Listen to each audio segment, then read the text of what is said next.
If you are a regular here on the channel, you might have the other day watched a video where I provided what I consider to be the top 11 different reasons why Tesla has really significant moats.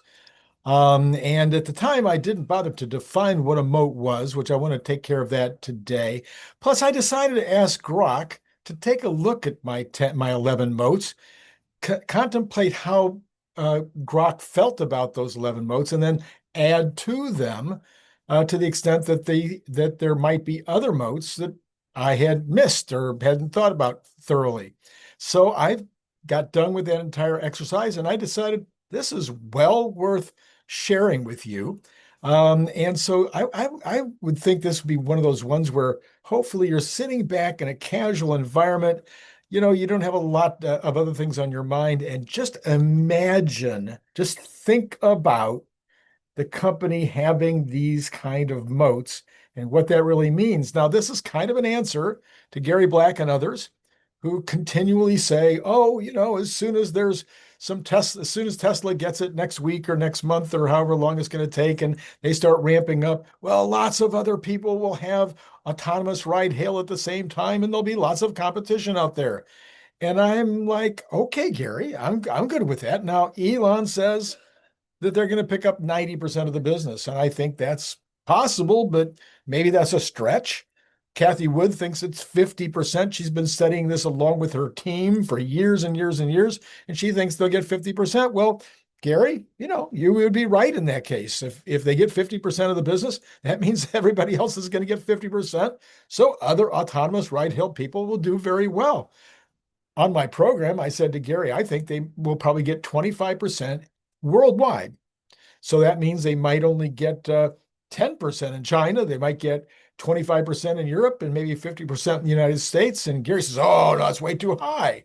So my problem with Gary on that particular day was not that he is stating, which is potentially true, that there will be other ride-hailing services out there that will be able to find a niche or be able to make some, produce a business that's viable, but only rather that he thought my 25% number was way too high when Cathie Wood and Elon Musk both think that the number that I have is way, way, way too low. And gosh, I kind of think that Elon and Cathie know more about it, maybe even than I do, much less Gary Black. So let's go ahead and take a look at what Grok did. Maybe you're like, okay, I watched this the other day, Randy. I saw you're 11. It sounds kind of boring to me to go through those 11 again. Well, there are several more that were added to the list, which you might find interesting. But I also think you will find interesting how Grok dealt with it. Okay, let's start out. Grok says, a business moat, as you define it, is a competitive advantage that is nearly impossible for competitors to overcome. So when I'm talking about a moat, I'm not talking about, oh, we have a prettier car. We have it's on a $30,000 car.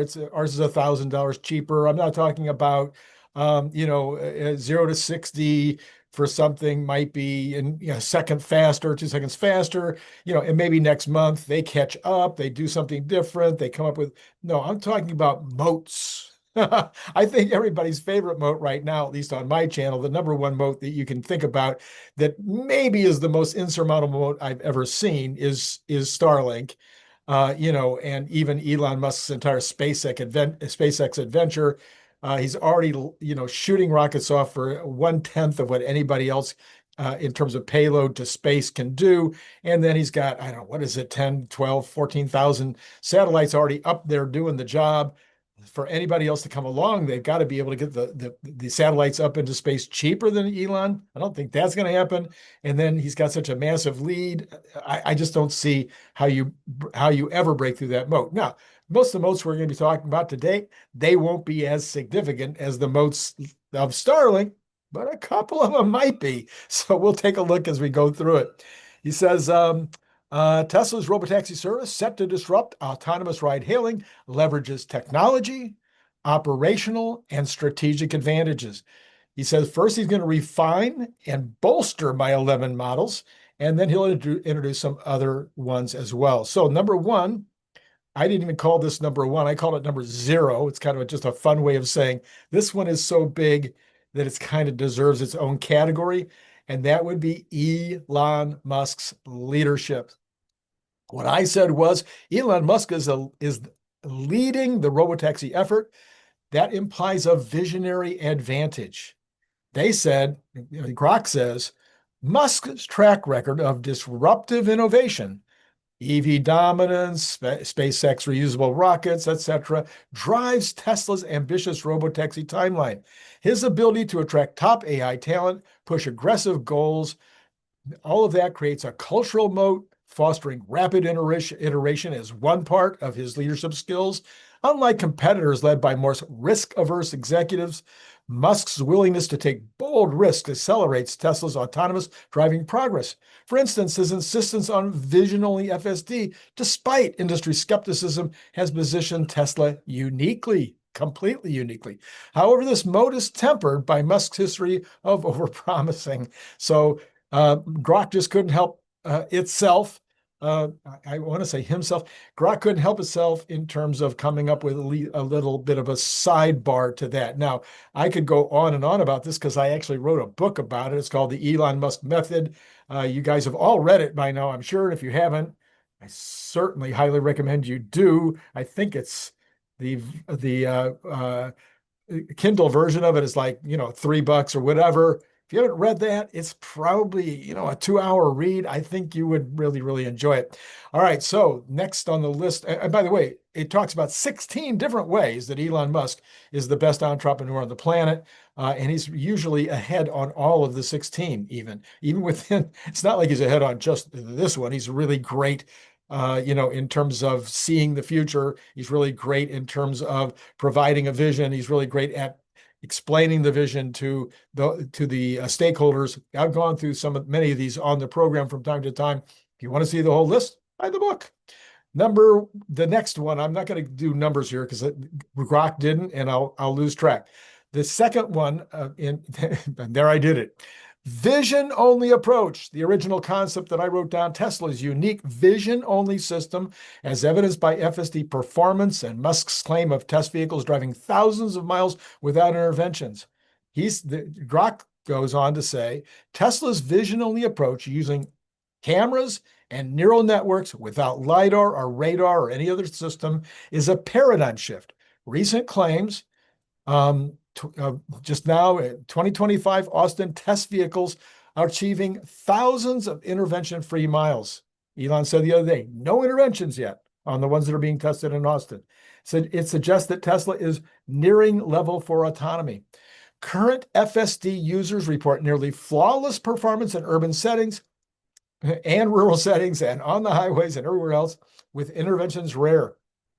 For existence, 1 per 100 miles in optimal conditions per 2024 user forums. Now that, of course, remember, these are just interventions, and an intervention doesn't mean there would have been an accident. So this is a very important distinction. Vision only reduces hardware costs. Cameras with LiDARs are like $10,000 per car at least, and it simplifies scaling as cameras are already in millions of Tesla vehicles. Competitors like Waymo rely on LiDAR and HD maps, which are costlier and less adaptable to unmapped regions. Tesla's bet on mimicking human-like perception via AI creates a moat, as pivoting to this approach requires competitors to overhaul their tech stacks. That is an insurmountable catch-up barrier. So there will be one where if people decided to go to vision only, it might be insurmountable. They might be stuck with LiDAR at this time. That is new, don't you think? Original concept, I said, the time and expense to catch Tesla's vision-only system are prohibitive, deterring investment. And they say replicating Tesla's vision-only system would take competitors 5 to 10 years and billions in R&D, given Tesla's 10-year head start. Competitors like Waymo or Cruise would need to rebuild AI models, collect comparable data, and develop custom hardware. The financial risk is daunting. Tesla's $10 billion investment dwarfs most competitors' budgets, and investors may be hesitant to fund a Tesla clone when Tesla's fleet is already scaling. This creates a near impossible barrier, as competitors must either stick with LiDAR or attempt a costly pivot. Again, this would be more like what we've got with Starlink. The next one was called vertical integration. I said competitors don't make vehicles optimized for ride hail, unlike Tesla's vertical production of their existing cars, as well as the made for the job Cybercab that's coming out in just 6 months. Improved argument. Tesla's end-to-end control, designing the vehicles, the software, the chips, the batteries, and that creates a moat unmatched by competitors. Waymo and Cruise retrofit third-party vehicles, which lack purpose-built ride-hail features like Tesla's planned Robotaxi, which has no steering wheel, optimized interiors, etc. Traditional automakers like GM and Ford focus on personal EVs, not autonomous fleets. Tesla's Shanghai, Fremont, Berlin, and Austin factories produce at scale, enabling rapid robotaxi development. This integration reduces costs. Tesla's EV production costs are likely to be 30% or so below competitors per the 2024 UBS reports, and ensures seamless hardware, software synergy, and this is a hurdle for fragmented competitors.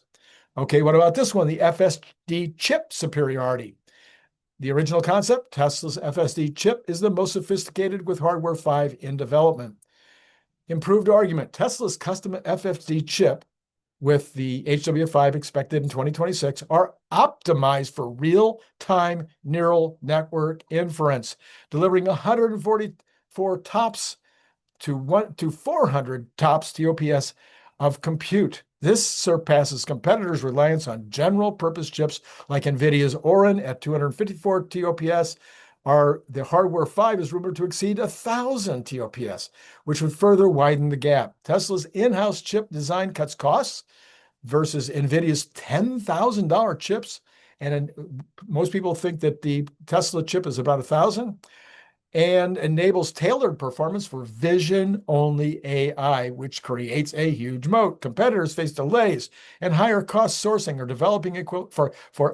developing equivalent hardware themselves, with no rival announcing a comparable autonomous specific chip by 2025. Nobody is announcing anything like the FSD chip other than NVIDIA, so you have to buy the chip from NVIDIA. Map-free global solution. My original concept was Tesla's FSD operates without maps. You don't have to go in and create your own maps or drive cars around using instrumentation in order to create your own zone.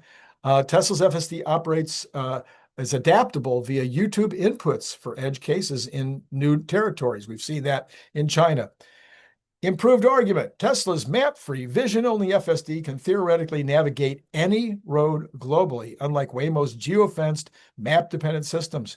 Tesla's ability to train on diverse scenarios, including YouTube videos for edge cases, such as chaotic traffic in India, enables rapid adaptation to new regions. For example, FSD 12.5 handles unmapped rural roads with 95% success per 2024 X-Users post.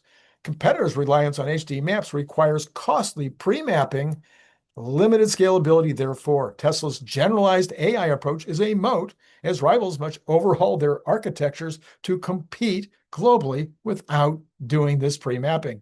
It's not even close. The next one, unmatched data advantage. My original statement, roughly, Tesla's real-world data is unsurpassed, with no competitor able to catch up ever.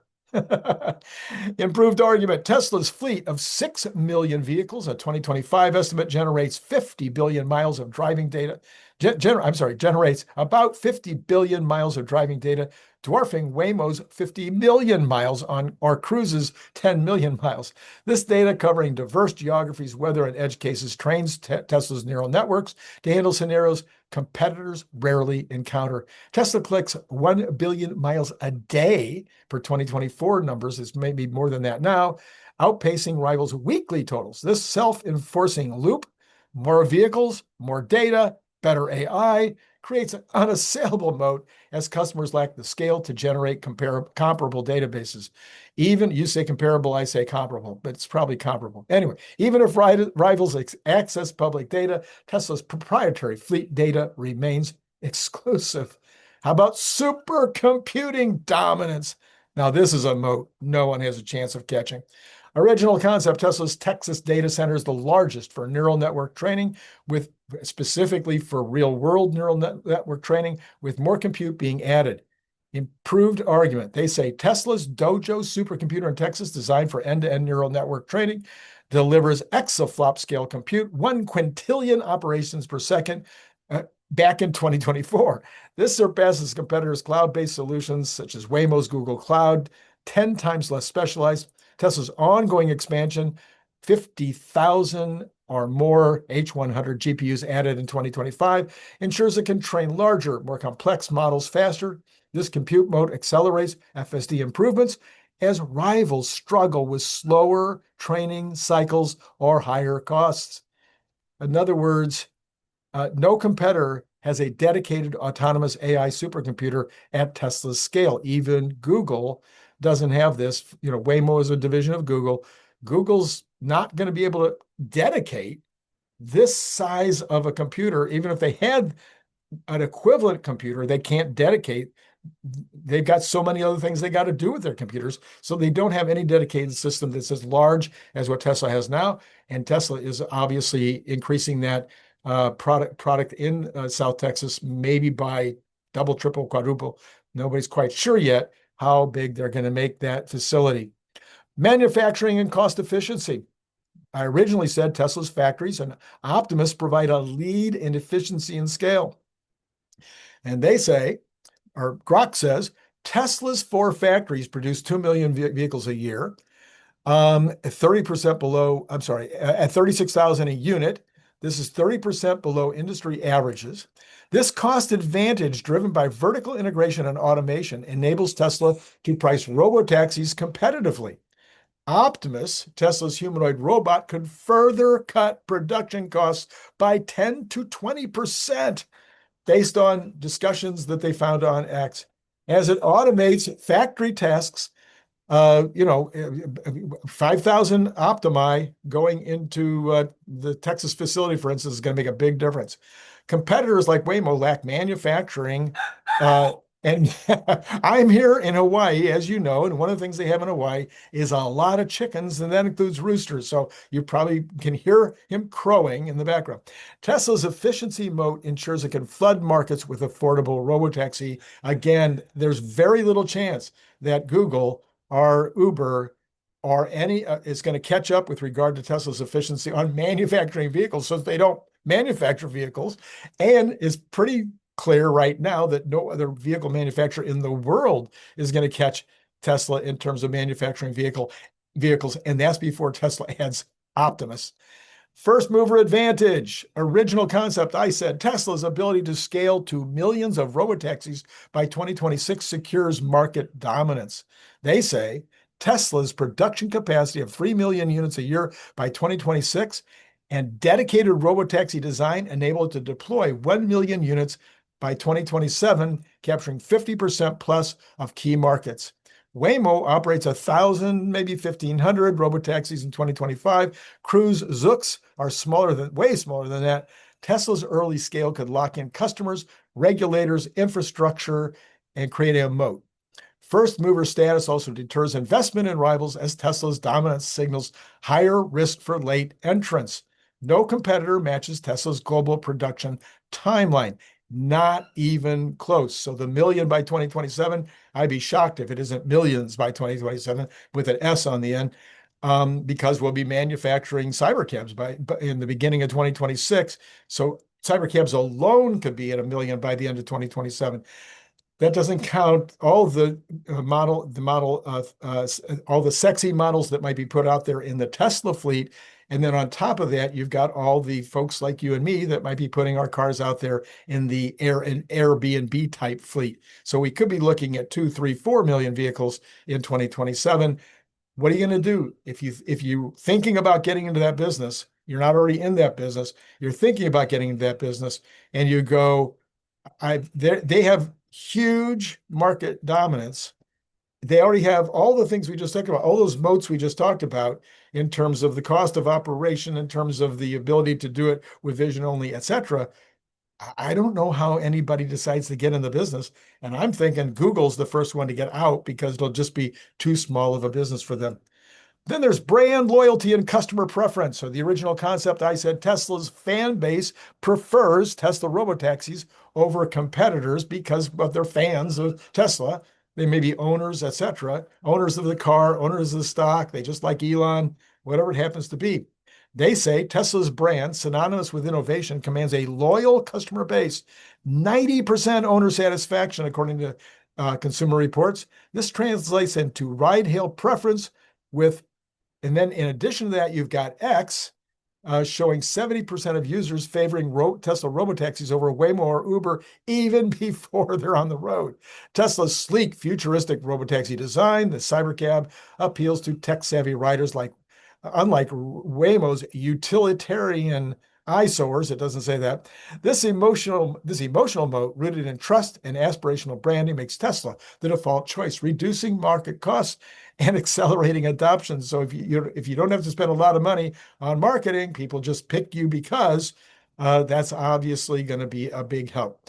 Additional moats. So this is what Grok came up on its own. Number one, energy ecosystem integration. Tesla's ownership of superchargers and megacharger networks with 50,000 stalls globally in 2025, I think it's 65 now, creates a moat for robotaxi operations. Robotaxis require frequent, fast charging, and Tesla's proprietary network ensures low-cost, reliable energy. Competitors like Waymo rely on slower, costlier public chargers, increasing downtime and expenses. Tesla's solar and battery storage and then megapacks could further reduce energy costs, making its fleet 20 to 30% cheaper to operate. That's speculative. This ecosystem locks in a nearly impossible to replicate and is nearly impossible to replicate without massive infrastructure investment. Now I'm going to add to that, because I don't think Grok does this, is what we've been talking about this week in terms of the rest of the infrastructure, which is all of the collision centers, all of the service centers, and all of the showrooms. Anyone in all of those could be outfitted with cleaning facilities, they can be used for repair facilities, they can be used for parking on off hours, they can be used for charging, obviously. So you have a massive infrastructure worldwide in place to take care of these vehicles in every way, shape, and form. Nobody has anything like that. And there's no way anybody's going to catch up on that one either. So it's another big moat. How about regulatory influence and experience? Tesla's decade-long engagement with regulators at NHTSA, EU, China, California, etc., gives it a moat in navigating autonomous vehicle approvals. Tesla's lobbied for favorable policies with California, and they've built trust through its EV safety record. Competitors like Waymo have permits in select cities, but Tesla's global footprint and relationships enable faster market entry. This regulatory moat accelerates Tesla's rollout, while rivals face delays in untested regions. Then there's AI talent and culture. Tesla's ability to attract top AI talent. Of course, Google attracts a lot of top AI talent also. And its fast-paced, mission-driven culture creates a moat. With 1,000+ AI engineers, Tesla iterates faster than competitors like Waymo, with only 500 AV engineers. Musk's vision of accelerating human progress attracts risk takers, fostering breakthroughs. Competitors with bureaucratic cultures like GM and Cruise struggle to match this pace, making Tesla's talent pool a durable advantage. Then this one, platform synergy with other Tesla products. Tesla's Robotaxi benefits from synergies with its broader ecosystem. FSD tech improves via consumer vehicles. Optimus enhances factory efficiency. Tesla Insurance, using real-time driving data, could offer low-cost robotaxi coverage. This interconnected platform creates a moat as competitors lock comparable ecosystems. Now, that doesn't count even X and XAI, so you've got X providing the voice inside the car, eventually, maybe even really soon, maybe in the next week or so. And you've got SpaceX providing all kinds of capabilities in terms of the potential Starlink as a way for these to communicate with one another, and also with regard to metallurgical capabilities that nobody else on the Earth has. Anyway, all kinds of possibilities within the more broad ecosystem. Waymo's AV tech doesn't feed into consumer products. And Tesla's holistic approach amplifies its robotaxi scalability and profitability. I'm not sure whether we ever mentioned in there at any point the fact that Elon has 2 million plus, I'm sorry, 200 million plus people following him on X. So he has quite a broad reach in that regard. And of course, the rest of the folks on X provide additional potential advertising, free promotion, and then YouTube as well, like here, like right this minute. Then finally, according to Grok, crowdsourcing validation and improvement. Tesla's millions of FSD users act as a crowdsourcing testing network, reporting edge cases and validating updates in real time. The human in the loop feedback loop accelerates FSD refinement with 10,000 daily user inputs, 10,000 plus daily user inputs. Competitors like Waymo rely on much smaller controlled test fleets, slowing iteration. This mode ensures Tesla AI improves faster as no rival matches its user data-driven pipeline. Now, that also includes on X and even on YouTube with the comments. Who has?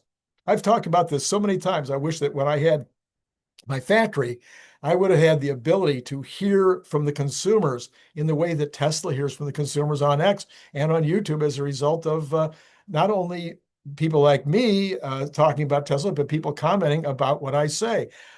So I don't know any company. I seriously, let me know in the comments. Is there any company that gets the kind of feedback that Tesla does with regard to their vehicles and their other products so that they can make fast iterations? I don't think there's another company, period, that gets anywhere close to that. And I mean from technical experts, not just from the average guy on the street. Okay, so that's what I've got. Let me know what you thought about this enhanced version.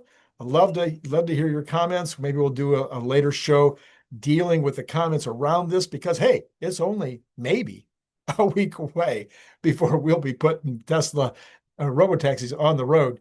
And then if you didn't watch it already this morning, I'm going to put the card right here, CERN Basher Part 2.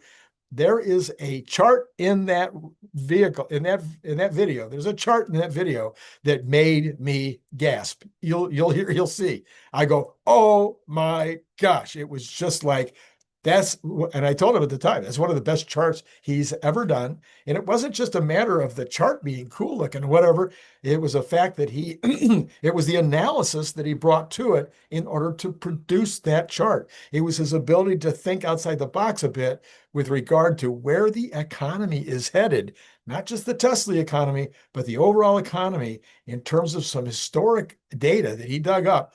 That would be worth it all by itself. If you haven't watched that video yet, there's the card to go back and check out what CERN Basher did on that video this morning. Now, later today, this is Saturday. I always give you the Tesla news on Saturday, and that'll be around 7:45. So look forward to California time, not Hawaii time, not East Coast time. 7:45 California time is when that news show will come out. So look forward for that coming up. That's why you need to hit notify. Notify requires you to actually be, signed up, be one of my followers. So if you haven't ever subscribed, please do that now. And then liking is always a nice thing. The very nicest thing you could do besides just watching on a regular basis is to join Patreon. I'll appreciate it if you do that. That's all I got for you right now. It's been great talking to you.